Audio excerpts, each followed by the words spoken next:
Hey kids, well today Dad's going to read about Beauty and the Beast. So Disney's Beauty and the Beast. So, Beauty and the Beast.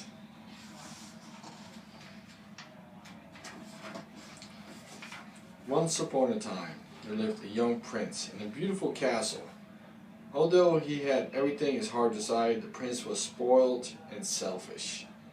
One winter's night, an old beggar woman asked the prince for shelter from the cold. In return, she offered him a rose. Repulsed by the old woman, the unkind prince turned her away. The woman warned him not to be deceived by appearances, since beauty is found within. When the prince dismissed her again, the old woman's ugliness melted away to reveal a beautiful enchantress. The prince tried to apologize, but it was too late. The enchantress knew where there was no love in his heart. So there's the enchantress. So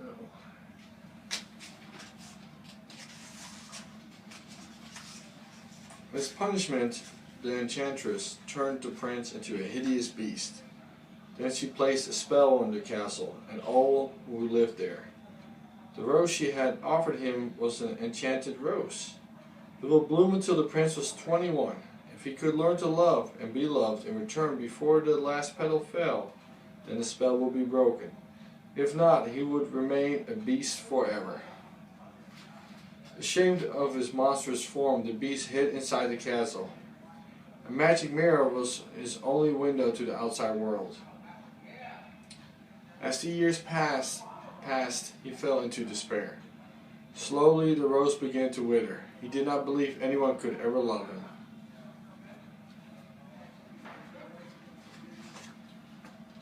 So there you see the beast. The prince when he gets turned into a beast. There, he's looking at the rose. In a nearby village, there lived a beautiful young woman named Belle. Belle, unlike the other girls in the village, cared only for her books. She always felt out of place. Belle loved to read about adventure and romance. Her father, Maurice, loved books too. Maurice was an inventor, a genius, according to Belle. A crackpot, according to the townsfolk. Belle is even stranger than her father. The villagers whispered her nose is always in the book, and her head is in the clouds. Gaston, the handsomest man in the town, wanted to make Belle his wife, even though she thought he was a brainless brute, and turned him down again and again. Gaston was determined to wed the lovely Belle. So there you see Belle sitting. There you see Gaston.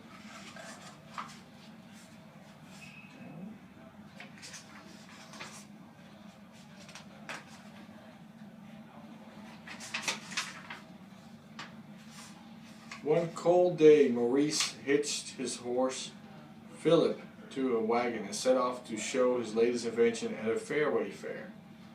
But Maurice read the map wrong and became lost in the forest. As an icy wind whistled through the trees, he suddenly heard the howling of wolves. Philippe bolted and Maurice fell to the ground. Trying to escape the wolves, the frightened man ran deeper and deeper into the woods. He came to a castle and stumbled inside. There he was greeted by Mrs. Potts, the teapot, Cogsworth, the clock, and Lumiere, the candleworm, who had all been the servants to the prince. But before he had time to marvel over these strange creatures, an even stranger one appeared, the beast. When Maurice stared in horror, the beast howled angrily. Then he scooped Maurice up and carried him off to a dungeon. Meanwhile, Philippe had made his way back home. Belle took one look at the riderless horse and knew something awful had happened to her father. "Philippe, take me to him," she cried. leaping into the horse saddle. Without a pause, Philippe thundered off toward the woods. When they reached the castle, Belle burst inside and searched frantically for her father. The enchanted objects led her to the dungeon, but just as he found Maurice, the beast appeared. Belle let out a terrified gasp at the sight of the hideous creature. She begged the beast to free her father. When he refused, she bravely offered to take Maurice's place. "No, Belle," Maurice cried, but the beast agreed to the exchange. So here you see Belle looking for her father. And then there's the beast. Before Belle could bid her father goodbye, the beast led her to her room. "The castle is now your home," he said gruffly. Belle was free to go anywhere she liked, except the west wing. You will join me for dinner," the beast ordered. "That's not a request." Still, Belle refused, and the beast stomped it off in anger. That night, Belle slipped out of her room and found her way to the forbidden west wing. There she saw the enchanted rose by the window. When she reached out to touch it, the beast suddenly appeared on the balcony outside the window. Belle screamed and fled from the room. So, pictures.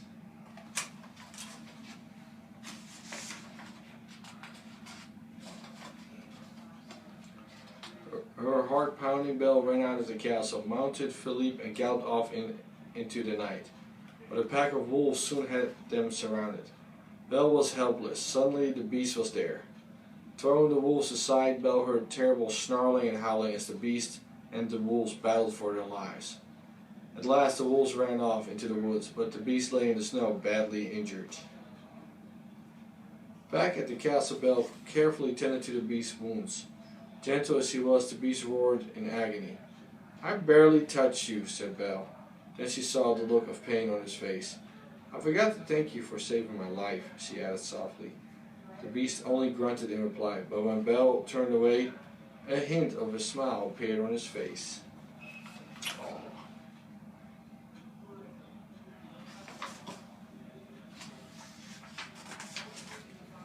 In the days that followed, the beast tried to be a proper host. He showed Belle his library, and she began to teach him how to act like a gentleman. "Perhaps it isn't too late," Cogsworth whispered to Mrs. Potts and her son, Chip, the teacup. If Belle could only love the beast, this dreadful spell might yet be broken. Before long, Belle thought of the beast as her dearest friend, and the beast thought of little but the beautiful Belle. One night, while she was teaching him to dance, the beast asked, "Belle, are you happy here with me?" "Yes," she said without hesitation. But the beast saw a trace of sadness in her eyes. Then Belle added, "If only I could see my father again, even for a minute." So, here's Belle. And the beast. And the servants.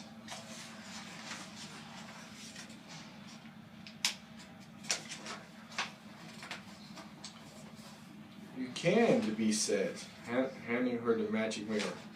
Belle gazed into it and saw Maurice trudging through the forest. He looked frail and old as she watched he collapse in a heap. "I must go to him," Belle cried. "He might be dying." "I release you," the beast said sadly, "but take the mirror, then you will always have a way to look back and remember me." With the magic mirror to guide her, Belle soon found her father and brought him home. But their happy reunion was cut short by a pounding on their cottage door.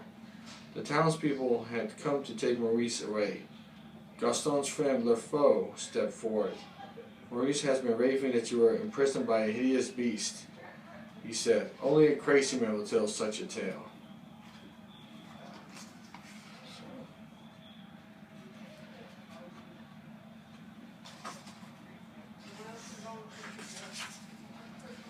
"But it's true," Belle protested. Her worried eyes searched the angry crowd and fell on Gaston.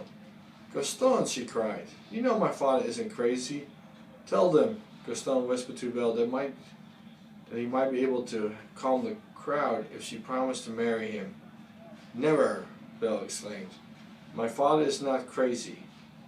There really is a beast, and I can prove it." She turned to the crowd. "Look in this mirror and see." The townspeople looked at the beast in the magic mirror and grew frightened. "We must hunt down this savage animal," Gaston cried. After locking Belle and her father in the cellar of the cottage, the villagers rode off to storm the beast's castle. Luckily, little Chip had stowed away in Belle's saddlebag after the villagers were gone. He used Maurice's latest invention to release Belle and Maurice from the cellar.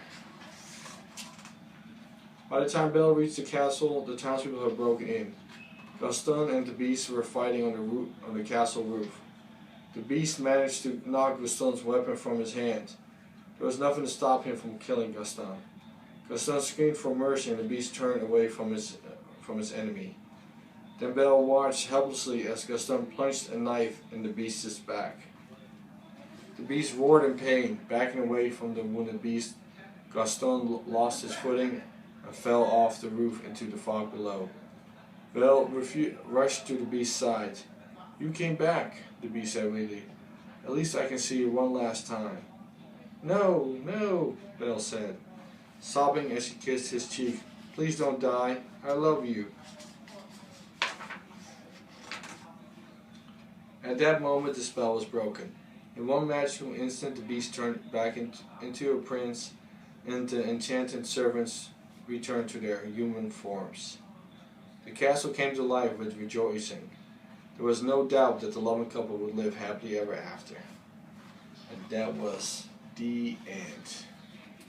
So, anyway, y'all gonna get this book. So, you looking forward to that?